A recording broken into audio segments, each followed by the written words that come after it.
melenggang. Melenggang, melenggang dengan tari lenggang.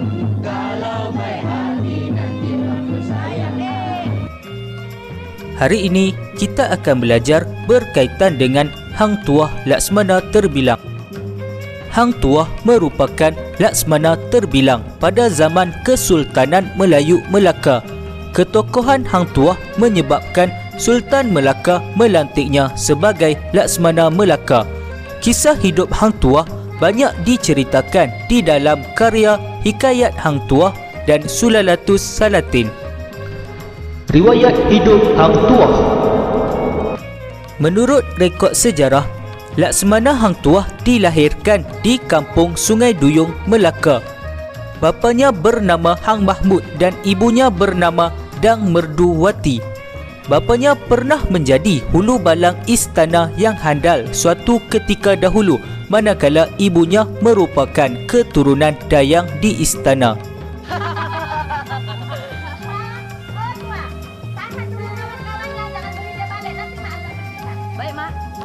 Hang Tuah mempunyai 4 orang sahabat karib, iaitu Hang Jebat, Hang Kasturi, Hang Lekir dan Hang Lekiu. Hang Tuah dan sahabat-sahabatnya menuntut ilmu bersama-sama di bawah pengajaran Adiputra di Gunung Ledang. Gunung Ledang? Jangan takut, Mak. Kami bukan nak pergi sekarang. Nanti bila kami besar, barulah kami pergi berguru pada Adiputra di Gunung Ledang. Apa pula Mak nak bimbang? Doakan sajalah, Mak. Hari ini kamu semua baliklah ke Melaka. Berkhidmatlah kepada raja, bangsa dan negeri. Kamu akan mendapat pangkat. Tapi ingat, jangan kamu undur dari menjalankan kebenaran. Baliklah ke Melaka. Jangan lupa pesanku. Setelah selesai menuntut ilmu, mereka berlima kembali ke kota Melaka. Pada suatu hari,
Hang Tuah dan sahabat-sahabatnya berjaya menyelamatkan Datuk Bendahara dalam peristiwa amok. Harap diampun Datuk. Rumah ini telah mengaku bersaudara.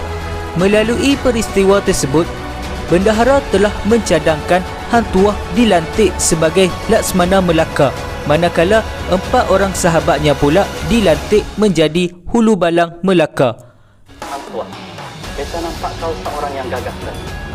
Dari hari ini beta harap kaulah jadi pengawal kehormatan dan kemegahan negeri Melaka. Sejak itu, Hang Tuah dan sahabat-sahabatnya amat disayangi oleh Sultan sehinggalah Hang Tuah mendapat gelaran Laksamana. Kalau pelepah bawah jatuh, pelepah atas jangan ketawa. Hari ini hari orang boleh jadi besok hari kita siapa tahu kita.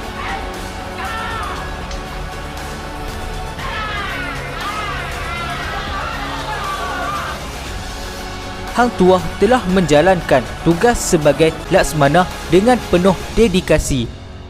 Ingat, jikalau bergerak, biarlah di dalam gelap. Aku pergi sekarang.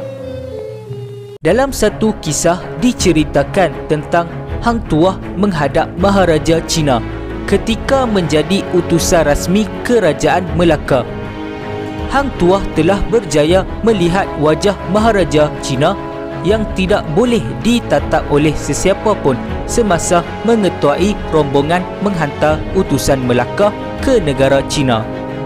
Dengan sini kawan-kawan. Sekarang kewajipan pula untuk membawa Tun Teja menjadi permaisuri Melaka. Hang Tuah menggunakan kebijaksanaannya memujuk Tun Teja untuk berkahwin dengan Sultan Melaka. Walaupun pada ketika itu Tun Teja merupakan tunang kepada Sultan Pahang. Hang Tuah berjaya membawa Tun Teja ke Melaka. Hasil dari usaha tersebut menyebabkan Sultan bertambah sayang kepada Hang Tuah. Tuan Putri, sebenarnya kedatangan saya ke Pahang ini ialah untuk mengambil Tuan Putri menjadi permaisuri Sultan Melaka. Sebab Baginda tu sangat ingin memperistrikan Tuan Putri. Kita mesti mencari elak supaya kamu bencikan dia. Walau bagaimanapun, keadaan ini menyebabkan Patih Kermawijaya dan pembesar-pembesar istana merasa cemburu dan dengki dengan kemasyhuran Hang Tuah. Mereka telah berpakat untuk membuat fitnah kepada Hang Tuah. Tak ada-adakan salahnya. Tapi biar yang munasabah hingga Tuan percaya yang dia tidak tahu. Dan jatuhkan hukum ini. Baru ini aku nampak muka kau berdua. Apa kabar? Cepat.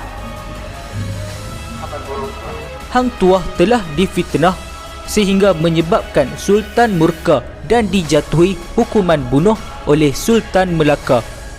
Beta tak sangka rupa-rupanya telunjuk mencucuk mata. Sungguh tuanku, dulu bila Patih dengar, Patih sendiri tidak percaya yang Hang Tuah sanggup menggunting dalam pelipatan. Tapi apabila Patih saksikan dengan mata Patih, tidak ada dalil yang nak didirikan. Bendahara, Tuan, Hang Tuah sudah menderhaka. Bunuh dia malam ini juga. Beta tahu matinya saja. Bendahara bertindak menyelamatkan Hang Tuah dengan menyembunyikannya di hulu Melaka tanpa pengetahuan Sultan. Hang Jebat telah dilantik oleh Sultan menjadi Laksamana bagi menggantikan kedudukan Hang Tuah, dan keris Taming Sari telah dianugerahkan kepada Hang Jebat. Pakailah keris Taming Sari. Kaulah ganti si Tuah Durhaka itu. Kematian Hang Tuah mesti kami tuntut bela. Darah dibayar darah makhluk. Patih Karmawijaya mesti kita hapuskan. Patih Karmawijaya, dia tidak ada artinya. Sultan yang bertanggung jawab. Sultan. Adilkah Sultan yang menjatuhkan hukum bunuh dengan tidak cukup usul periksa? Jebat. Ya, Mak. Hang Jebat sebagai sahabat karib kepada Hang Tuah menyangka bahawa Hang Tuah telah teranaya dan telah menjalani hukuman mati. Sekarang aku akan mengacau seluruh harakan istana. Tuah tidak pernah derhaka dikata derhaka. Sekarang cepat, cepat dia akan menderhaka. Tuah akan kubela. Jebat akan bermaharajalela. Jebat akan mengajar raja yang tidak adil. Hang Jebat bertindak demikian disebabkan hendak menegakkan keadilan kerana Hang Tuah dibunuh oleh Sultan tanpa asal usul periksa. Awak-awak sudah jadi. Manalah saya tahu. Jebat tidak membela kematian Tuan. Dia mengamuk dalam istana. Tuanku pun terpaksa pindah ke rumah Datuk Bendahara. Keadaan ini menyebabkan Hang Jebat telah mengamuk kerana mahu menuntut bela atas kematian sahabatnya Hang Tuah. Akhirnya, Hang Jebat dianggap pendeharka oleh Sultan. Pergi lagi Tun Ali. Hal ini menyebabkan Sultan terpaksa melarikan diri dan berlindung di rumah bendahara. Tangkap si Jebat itu. Jikalau sekali ini tidak percaya juga, aku akan hukum pancung kamu semua kerana melanggar perintah. Baginda menitahkan agar Hang Jebat ditangkap dan dihukum serta-merta. Namun, tiada seorang pun yang berani dan berjaya melaksanakan titah itu. Kalau Hang Tuah ada, dialah yang dapat menghapuskan malu. Aku dipati tuanku beribu-ribu ampun. Tuanku baru menyebut nama si Tuah. Jika sekiranya si Tuah hidup lagi, bolehkah tuanku mengampunkan? Datuk, coba jelaskan maksud kata-kata Datuk. Harap diampun tuanku. sembah Patik harus menambahkan kemurkaan Tuan. Tetapi Patik serahkan nyawa Patik ke bawah tuli Tuan. Sebenarnya si Tuah Patik tidak bunuh. Ada Patik sembunyikan di dalam penjara. Jauh lagi. Tuah masih hidup. Benar Tuan. Bawa dia kemari. Jikalau sebesar bukit kau sekalipun dosanya, beta akan ampunkan. Lekas bawa dia kemari dah. Mohon Patik Tuan. Sultan menyedari dan menyesali kesilapannya. Bendahara telah memberitahu Sultan bahawa Hang Tuah masih hidup. Sultan menitahkan agar Hang Tuah untuk mengembalikan keamanan di Melaka. Tuan, ambillah keris ini kalau boleh dipakai.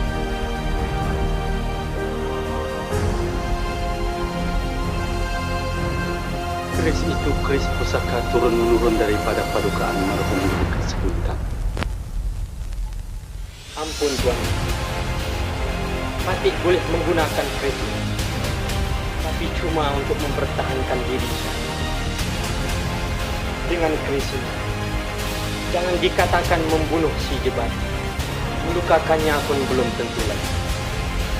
Namun begitu, Patik akan mencari jalan untuk menewaskannya. Mohon Patik Tuan. Jebat! Mari turun ke bawah. Kita berlawan seorang sama seorang. Kemunculan semula Hang Tuah memberikan satu kejutan yang tidak terhingga kepada Hang Jebat.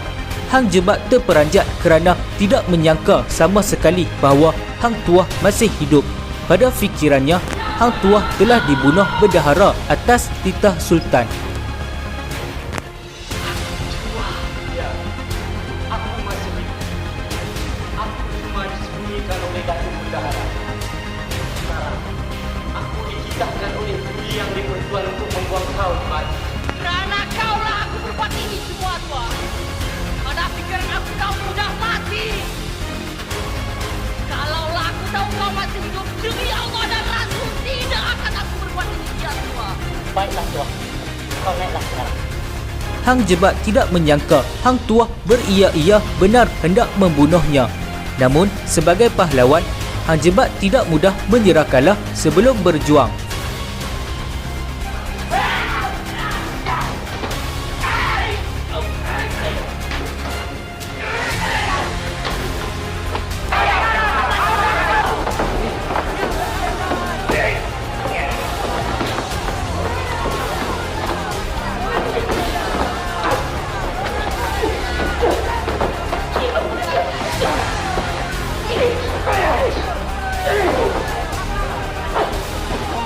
Walaupun Hang Jebat menyedari bahawa kematiannya hanya di tangan Hang Tuah, tetapi beliau tahu selagi keris Taming Sari masih ada dalam tangannya, Hang Tuah tidak akan dapat membunuhnya.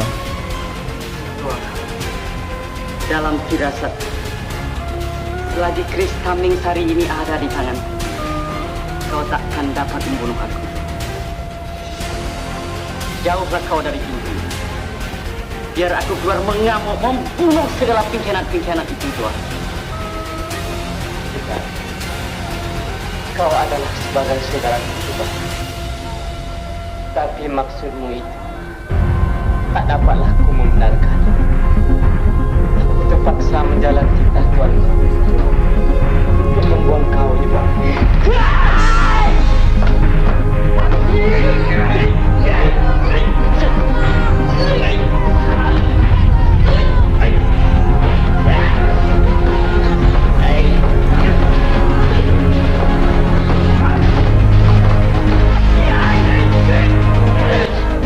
Sebagai seorang pahlawan yang mempunyai prinsip tersendiri dan memang bertentangan dengan Hang Tuah, beliau sememangnya tidak sanggup membunuh Hang Tuah.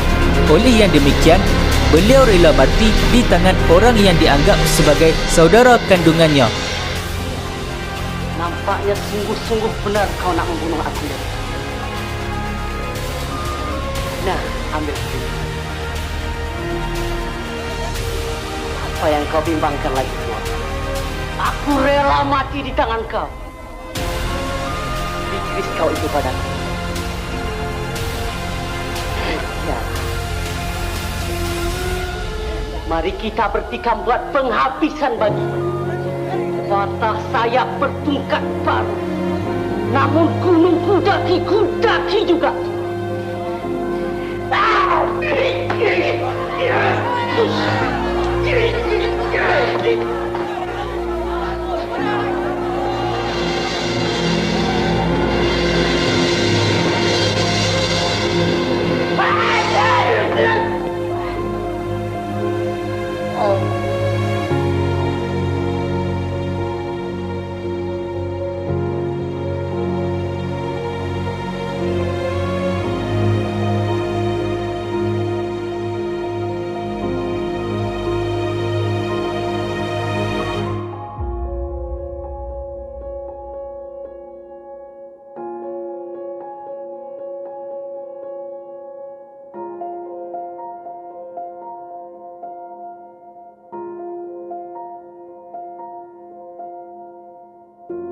Hang Tuah berjaya menupaskan Hang Jebat.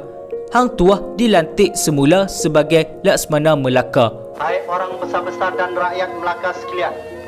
Dari hari ini Hang Tuah beta gelarkan orang kaya Laksmana. Dan dialah yang menyandang pedang kerajaan Melaka. Sumbangan beliau telah membawa kepada kegemilangan Kesultanan Melayu Melaka. Kesimpulannya, jelaslah bahawa masyarakat zaman itu amat patuh dan memandang tinggi terhadap kedudukan raja, terutamanya yang berketurunan dari Bukit Siguntang. Keturunan dari Bukit Siguntang dipercayai mempunyai daulat. Jika kata-kata atau perintah sultan tidak diikuti, maka akibatnya seseorang itu akan ditimpa bencana dan akan mendatangkan sial kepada seluruh masyarakatnya. Oleh itu, bagi mengelakkan terkena daulat, maka semua golongan rakyat hendaklah setia dan jangan mendahaka kepada sultan. Kisah riwayat hidup Hang Tuah membuktikan bahawa status rakyat dalam masyarakat boleh berubah apabila diberikan jawatan oleh sultan.